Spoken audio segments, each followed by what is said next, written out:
To day 5 of the 30-day credit comeback challenge. If you hear that noise in the background, my dog is walking around. Okay, he's going to go sit in his cage now.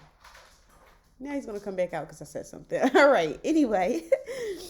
Day 4 is co-signing. So why you should avoid co-signing. Today is going to be a really short day today only because I know days 1 through 3 we were going over pulling your credit reports. I know you guys were circling some things that, that you seen that were inaccurate on your credit report and things like that. So today is going to be a little bit of a chill day. You're just going to get some knowledge today on co-signing, but some really valuable information on co-signing. So, co-signing might sound like helping a friend or a family member because you know how we like to help people out.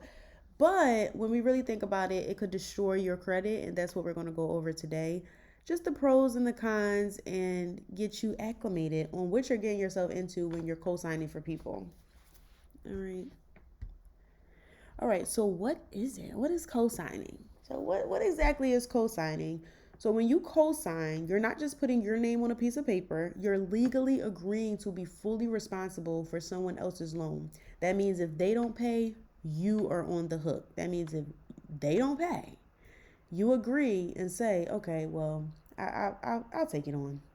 It could be for a car loan, an apartment lease, credit card. That's the biggest one. On paper, you're saying if they can't handle it, I'll step in, right? And it sounds like so innocent when you think about it.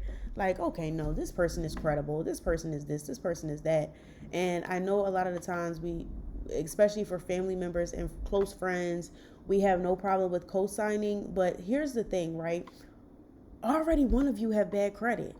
If you both have bad credit, that's how we I'm from Philly. That's a bad joint. Okay, that's a bad joint. All right, so that's what you're saying when you say I'm going to co-sign for someone. Why it matters. Here's why this matters so much. For one, if the person you co-sign for misses just one payment, it shows up on your credit report. Late payments, when it makes up your credit score, makes up a lot. Late payments bring your credit score down significantly. Okay, so it's not about just them paying, but they gotta pay on time as well. Even if they pay on time, the debt still counts against your debt to income ratio, making it harder for you to get approvals for things like mortgages or credit cards. So even though you didn't get the money, they did. You didn't get the credit, they did. Your name is just on a piece of paper. That's not all it is, right? So your debt to income ratio is pretty much how much debt you're in, good or bad, versus your income. So if you're putting on a credit application your specific income, and then you're adding on somebody else's debt to that, again, what do we what we saying? That's a bad joy. Okay. Third, if you ever default, this is the biggest thing, obviously. Guess who the lender comes after? They can't come after them, they're coming after you. All right. I've seen people ruin friendships, family relationships, and just even their own financial futures because of co-signing. I get it. It can feel like a small little favor, but the long-term risk of co-signing is very, very huge. So keep that in mind when you guys are thinking about co-signing for someone else,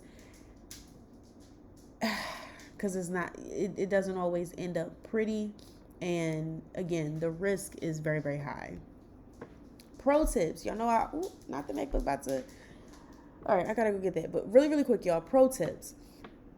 Here's my advice. Don't do it. Protect your credit and your peace of mind.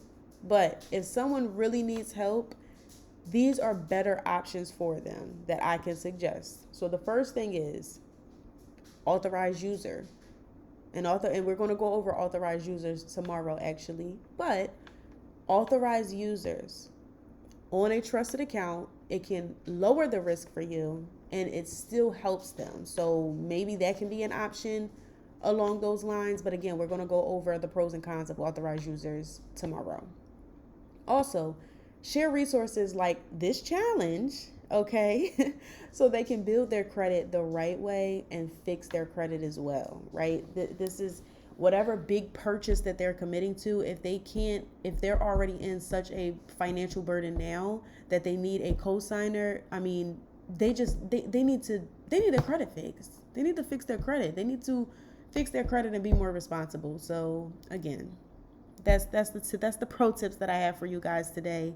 And like I said, if you want to join this free 100% free 30-day credit comeback challenge, it's going to be super detailed. This is only week 1. In week 2, we're getting into consumer law, which is really, really important because that's really your playbook. That's all the tools that you need to go after these companies. And I'm going to teach you guys the right laws to use and how to use them in week 2, which I'm super excited about.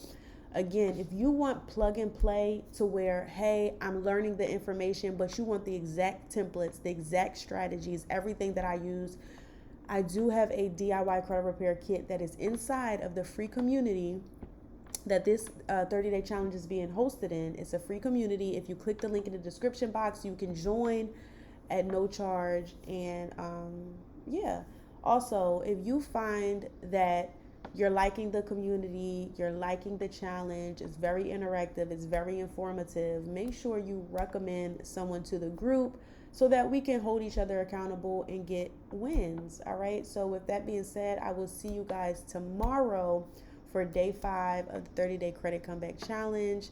I'll see you guys soon.